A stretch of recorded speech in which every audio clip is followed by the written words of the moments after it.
For those of you, as I said earlier, Rock the Vote, Alicia's going to speak next, has been at the forefront of voter registration and voter mobilization among young people.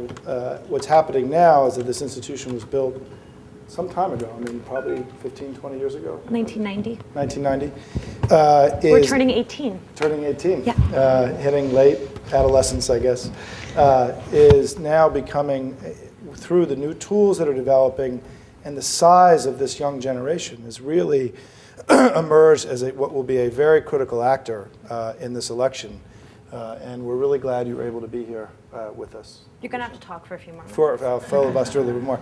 We have, for example, on our site, I'll use a term tonight that it's probably new to some people here, but we have a widget on the NDN blog, which allows you to do voter registration. It's a piece of software created by Rock the Vote, which you can place on your website, on your blog, whatever internet site you have, which allows you to go and then register through their mechanism. And it's something that you may be talking about tonight. How much time do we have to? I'll let her keep going. Got it, yes. You got it? No, I'm good now. Okay. I haven't used an IBM since 1992. Can we see all the rest of those files? So that's the question. Okay, you ready? Okay, so I want to say that my name is Alicia Menendez. I am a proud millennial, and if my mother was here, she would argue with you that I am in fact special, and that is not. And I have Harvard classmates who would cry at the suggestion that they were not in fact special. So be careful who you say that to. It's a big year for millennials. It's sort of the big story of 2008. We're big, 44 million eligible young voters. Said we're the most diverse in history, both in terms of identification and lifestyle.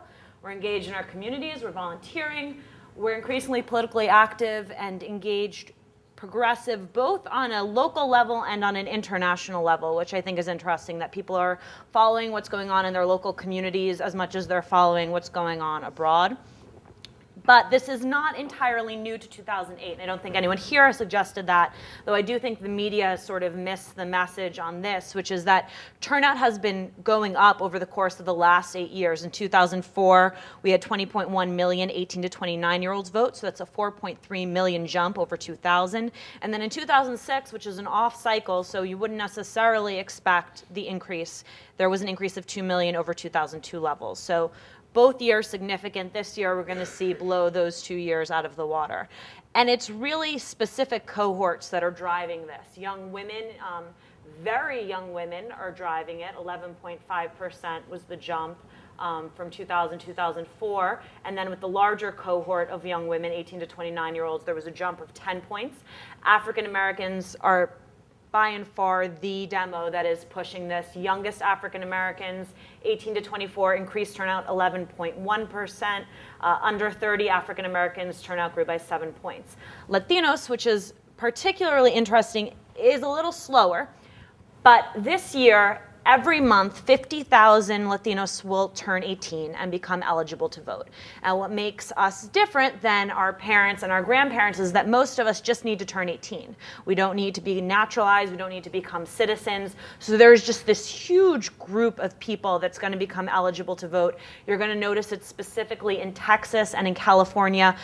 Whichever party can capture young Latinos, they will have a majority in their state legislatures.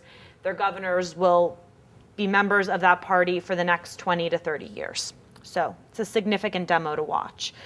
This year, turnout is doubling and tripling. Iowa, New Hampshire, South Carolina, even Florida, where there wasn't a legitimate primary on the Democratic side, you saw turnout go up 355%, which might be the craziest number up here when you consider that it wasn't an official primary. We have record levels of participation. We're using an online voter registration tool, so we have a partnership with Facebook. Our online voter registration tool is up on Facebook. It's up on sites ranging from Univision to theknot.com. So there are all of these sites that are using it. Facebook is an incredible tool for organizing and for activation. There are people coming to our websites. There are people volunteering and driving candidate campaigns.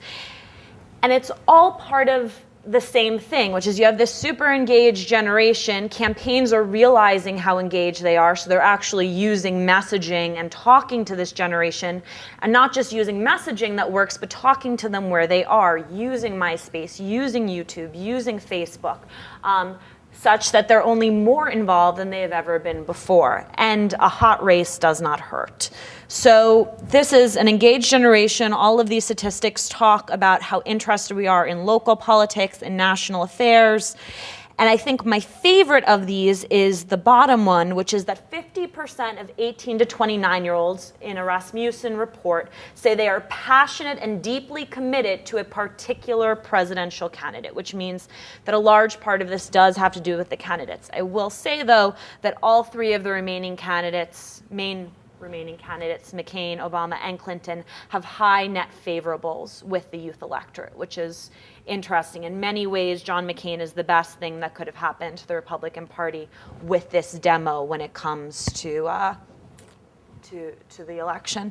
As you said, we volunteer in huge numbers. We are active. For example, an interesting thing with Young Latinos is that even though they may be the slowest demo to register and actually vote, a large percentage say they've either participated in a rally or marched in support of an issue. Young African Americans are very likely to give to campaigns, to wear pins, to use signs. So there are other forms of activism that are going on that aren't necessarily voter registration and voter turnout. So this year, we're going to register 2 million 18 to 29-year-olds to vote. We're going to increase turnout for the third major election in a row. And millennials are making it very easy for all of that to happen. And as I said before, you can see sort of this cycle of how you have this engaged generation, which is triggering campaigns and candidate outreach, and it just forces the generation to become even more engaged. This is my absolute favorite slide because we do a lot of polling with, we have both a Republican pollster, Ed Goaz, and a Democratic pollster, Celinda Lake, and they do this large sampling of 18 to 29-year-olds, and all of our major issues are exactly the same as the rest of the American electorate. These are the same issues in basically the same order that we've seen in all other national polling. Iraq is the #1 issue, healthcare, creating jobs, homeland security, college affordability, which I think is significant because I think very often people think that youth have a different agenda than average Americans. And the only switch we've seen over time, this is from 2006, the bottom one is from 2007, and in our latest one, what we saw was that the economy was climbing up, which makes sense given the state of the economy. And says most of the same stuff as before, except for our text messaging, which is one technology that has not been discussed, which is significant. In Texas, we ran a text-to-turnout program where we texted members of our list in Texas, reminding them to turn out, and then we asked them to text their peers, reminding them to turn out. This technology is incredibly cheap. It costs next to nothing, and we saw a 5% jump in turnout that we mathematically subscribe to the text-to-turnout program, which is significant. And I think you're going to see this as a way in which we're going to be engaging young voters. Even if you think about polling, I don't have a landline. I haven't had a landline since I lived in my parents' house in high school. Most millennials don't. But we all have cell phones. And most of us keep our numbers throughout our lives, or at least throughout 10-year periods, which means that you can track people more easily, you can poll people more easily, and you can do this type of GOTV effort using phones and text programs.